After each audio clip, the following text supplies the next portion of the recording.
Roberta, 14ª edizione di Life of Wine, come sta andando? Un'edizione particolare, sempre una bella occasione per degustare annate molto particolari. Bene, dai, bene, siamo contenti. E poi 14ª edizione, ma sarebbe 15° anno che si fa, perché all'inizio Life of Wine iniziò come biennale, quindi è iniziata nel 2010 e quindi siamo già diversi anni, insomma, contenti che stia andando bene. Senti, vedo che c'è una bella fidelizzazione perché delle aziende che tornano le ritrovo ogni anno. Sì, sì, sì, abbiamo uno zoccolo duro, alcune proprio dalla prima edizione, non ci hanno mai mollato. Tante sono toscane e si rifletteva anche su perché le toscane, ridendo, era perché un po' era perché le mettevano da parte in effetti le vecchie annate e poi forse perché non le avevano, gli era rimasta qualche cosa e poi piano piano con gli anni sono resi conto che c'erano dei vini che il tempo lo sfidavano meravigliosamente, a partire dai Chianti Classio, no? Si pensa alla Toscana, si pensa a Brunello, dando per scontato che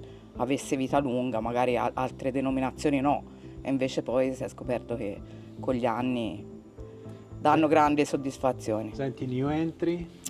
New entry quest'anno ne abbiamo tante, più new entry che... no dai, forse la metà, un 50% vecchie e 50% nuove. Abbiamo... volevi qualche nome o... Ma se vuoi. Ah, ora è il primo, ma perché l'ho nel bicchiere, Venissa, e è il primo anno che viene, un vino davvero interessante, io l'avevo assaggiato appena nata l'azienda, poi non mi era mai ricapitato, davvero interessante. Poi da Montalcino abbiamo diverse nuove entrate, e dalla Maremma abbiamo... ora a mente non me ne vengono tutte. Senti, Maurizio invece, Sì. e io ho visto annate anche che hai presentato delle 2001, Sì, anche no, 90. ci sono annate ovviamente indietro, come nella tradizione anche di Life of Wine, molto interessanti, chiaramente, anche se poi diciamo l'ultima tendenza dei produttori è quella di cercare di presentare delle annate non vecchissime, ma ovviamente anche perché non c'è più diciamo, la conservazione dei vini come un tempo, no? Si cerca ovviamente di conservarne un po' meno, anche perché il momento del commercio del vino è un momento differente da altri anni, quindi si cerca anche di puntare molto sulla vendita, come è normale che sia.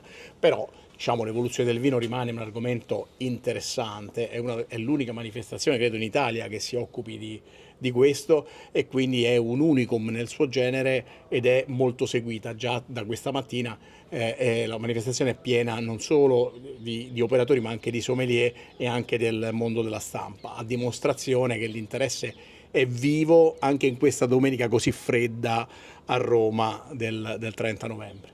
Io ho notato che c'è anche un cambiamento di stile, provando delle annate vecchie dove c'era un uso del legno diverso rispetto a quello delle annate più recenti. Beh sì, indubbiamente lo stile è molto cambiato, diciamo nei vini anni 90 non tutti erano vini che no, puntavano molto sull'utilizzo del legno in alcuni casi, oggi ovviamente l'utilizzo è completamente diverso e si punta un pochino di più sulla bevibilità, ma fortunatamente nelle denominazioni che contano, quelle più importanti, non a scapito della struttura. Questo è molto importante perché molto spesso no, si parla di vini in sottrazione, ma sottraendo finisce che magari non rimane nulla. Quindi bisogna ovviamente essere consapevoli che le denominazioni importanti debbano avere comunque una loro dimensione, una loro struttura, non certo a scapito della bevibilità.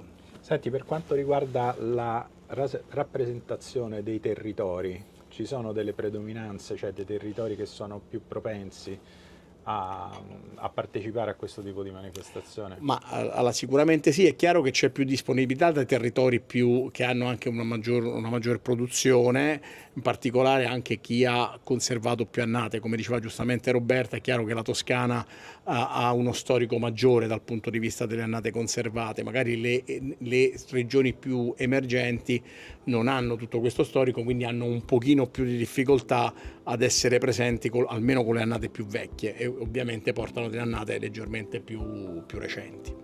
Ci diamo allora appuntamento alla 15ª edizione. Assolutamente sì, non vediamo l'ora.